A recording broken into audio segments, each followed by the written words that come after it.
ମୋର ସାଙ୍ଗମାନେ ଆପଣଙ୍କ ସମସ୍ତଙ୍କୁ ଆମର ଆଜିର କାର୍ଯ୍ୟକ୍ରମ ଅର୍ଥାତ୍ 1 ଫେବୃଆରୀ 2025ରୁ ୱେଲକମ୍ ରହିବ। ଆଜି ଆମେ ଗୋଟେ ବହୁତ ବଡ଼ ବିଷୟକୁ ନେଇ ଡିସ୍କସନ୍ କରିବା, ଯେଉଁଟାକି when will SSB lecture recruitment case be finalised. କେବେ SSB ଲେକ୍ଚରର ଯେଉଁ କେସ୍ ଅଛି ସେଇଟା ଫାଇନାଲାଇଜ୍ ହେବ। ଯେମିତି ଆମେ ଜାଣିଛନ୍ତି ଯେ SSB ଯେଉଁ ଲେକ୍ଚର ଏକ୍ଜାମ୍ ଅଛି ସେଇଟାର ବର୍ତ୍ତମାନ ଷ୍ଟାଟସ୍ କ'ଣ, ଲଗାତାର ହିୟରିଂ ଡେଟ୍ ଚାଲିଛି, ଆଉ ତା'ର କୌଣସି ପ୍ରକାର ସର୍ଟେନିଟି ନାହିଁ, ଅନସର୍ଟେନିଟିରେ ଆମେ ଚାଲିଛି ବୋଲି କହିପାରିବା। ଯେମିତିକି ଆପଣ ଦେଖିପାରିବେ ଏଠି ପ୍ରଥମେ ସେ କ'ଣ ଦେଲେ ନା, ପ୍ରଥମେ କହିଲେ ନା 27 ଜାନୁଆରୀରେ ତୁମର ଫାଷ୍ଟ ହିୟରିଂ ହେବ। କ'ଣ କହିଲେ? 27 ଜାନୁଆରୀରେ କ'ଣ ହେବ, ହିୟରିଂ ହେବ ବୋଲି ସେ କହିଲେ। ପୁଣି ଆମେ ଆଶା କଲୁ, ଆମେ ଜଗିଲୁ, ଆମେ ଦେଖିଲୁ, ହଁ ଏଥର ଆମକୁ କ'ଣ ଜଷ୍ଟିସ୍ ମିଳିବ ପରା। ପରେ 27 ଜାନୁଆରୀ ପରେ କ'ଣ ହେଲା, ପୁଣି ଆଉଥରେ ସିଏ ଆସିଲେ, କ'ଣ କହିଲେ ନା, ପୁଣି ଆଉଥରେ ସିଏ କହିଲେ ଆମକୁ ଯେ ତୁମର ଯେଉଁ ହିୟରିଂ ହେବ 30 ଜାନୁଆରୀରେ ହେବ।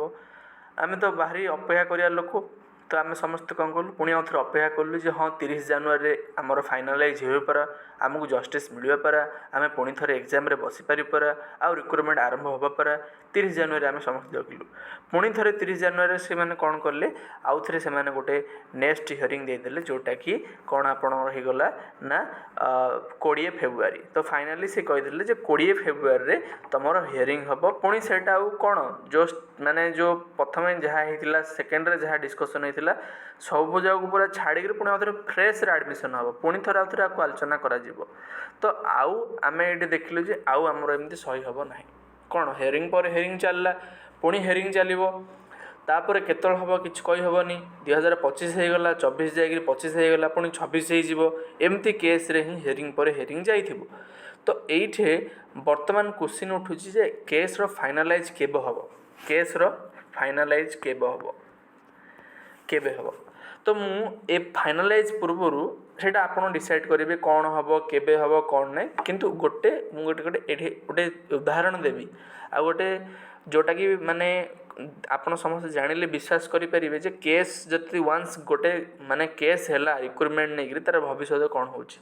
ଏକ୍ଜାମ୍ପଲ୍କୁ ଆମେ ଦେଖିବା 2020ରେ କ'ଣ ହେଇଥିଲା। ଚାଲନ୍ତୁ ସମସ୍ତେ ଏକ୍ଜାମ୍ପଲ୍ ଦେଖିଲେ ହିଁ ଆପଣ ଜାଣିପାରିବେ। ଏଠି କ'ଣ ଲେଖିଛି ମୁଁ, OPSC ଆଉ ଆସିଷ୍ଟାଣ୍ଟ ପ୍ରଫେସର ରିକ୍ରୁଟମେଣ୍ଟ ଷ୍ଟାଟସ୍ ହେଲା।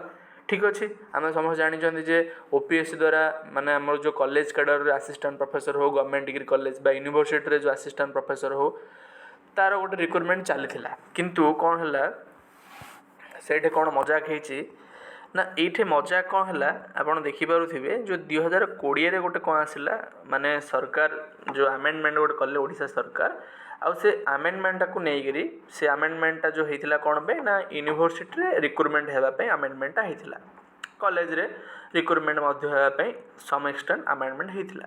କିନ୍ତୁ ତାକୁ ଗଲେ ଏକାଡେମିସିଆନ୍ ହେଉ କିମ୍ବା ତୁମର ସବୁ ଲୋକ ମାନେ ଯେଉଁ ପର୍ସନ୍, ମାନେ ଯେଉଁ ଆମେ କହିପାରିବା ଇଣ୍ଟରେଷ୍ଟେଡ଼ ପର୍ସନ୍, ସେମାନେ ଗଲେ ହାଇକୋର୍ଟକୁ, ତାକୁ ଚ୍ୟାଲେଞ୍ଜ କରିଦେଲେ। ପୁଣି ହାଇକୋର୍ଟରେ ହିୟରିଂ ହେଲା। ତାପରେ ଏମିତି ହିଁ ପ୍ରତ୍ୟେକ ମାସରେ ଗୋଟେ ହିୟରିଂ ଡେଟ୍ ଆସୁଥିଲା।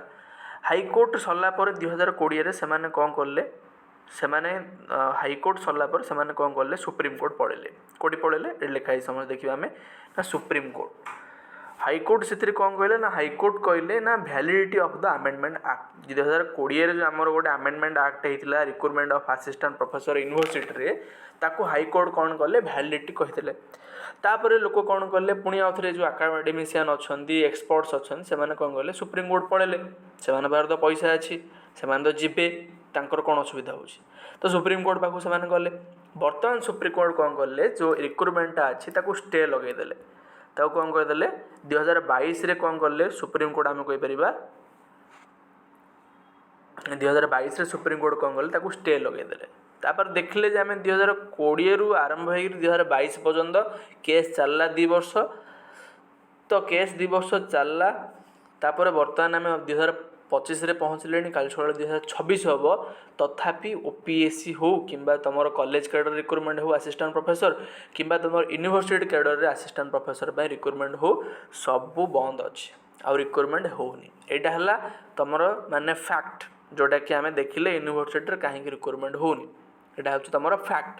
ସେମିତି ଯଦି ଆମେ SSB ଲେକ୍ଚର କଥାକୁ ଯିବା, एसएसबी लेक्चर रे आमे देखिले जे कौन ना 24 रे रिक्रुटमेंट आरंभ होइतिला 25 हो गलानी किंतु आउ रिक्रुटमेंट होउनी केस लागिगला। वर्तमान नेक्स्ट हियरिंग होची फेब्रुआरी। धरी नियो हाइपोथेटिकली जदि हाईकोर्ट से किसी जजमेंट करें फाइनालाइज ताकू पुणी आमर एकाडेमिशियन अच्छा समस्त अनेक जी Supreme Court that is fact. पुणी सुप्रीम कोर्ट आउ थे केस लगे वर्षे लगे एमती हो दिस इज हाइपोथेटिकली राइट। तो आप डिसाइड करेंगे कौन हम राइट। तो सहीटा एमती होकर देखिए भी कौन मिल जे बहुत माने समय नहीं आउ 2-3 वर्ष एमती ही पलैब तापर पलैले आमे जानिबा जे एटा कौन ना एटा गोटे ट्रेंड हो जाइए। है एसएसबी लेक्चर कथा। एसएसबी लेक्चर जो एग्जाम चली सेटा गोटे ठीक से चलता किंतु वर्तमान 2024 रे देखागला प्रॉब्लम्स। तो एमाने सब कौन करुँच वंस केस गला बेले कौटी रिक्रुटमेंट केस गला माने सेटे बंद है। तो एसएसबी लेक्चर ठीक चलता ताको बर्तमान नजर पड़ा सेम तुम एसएसबी जो पीजीटी अच्छी तार लगातार रिक्रुटमेंट चली ताकू हेले जाकि तुम केस करदेव सेटा एमती प्रॉब्लम हो किंतु आमे देखिबा जे ए जिनसटा केमती न हो ये ऑब्जेक्टिव होउछ हमर केमती ए जिनसटा हमर न हो। आमे आशा करिबा जे जल्दी जेते शीघ्र पारुछु एसएसबी लेक्चर रो फाइनलाइज हो जाऊ हमर एग्जाम हो जाऊ आउ आमर एसएसबी पीजीटी प्रति आखि न पड़ू एमती केस न जाऊ। वंस केस गला बयस गड़िबो केस रो समाधान हेबनी रिक्रुटमेंट खाली रहइबो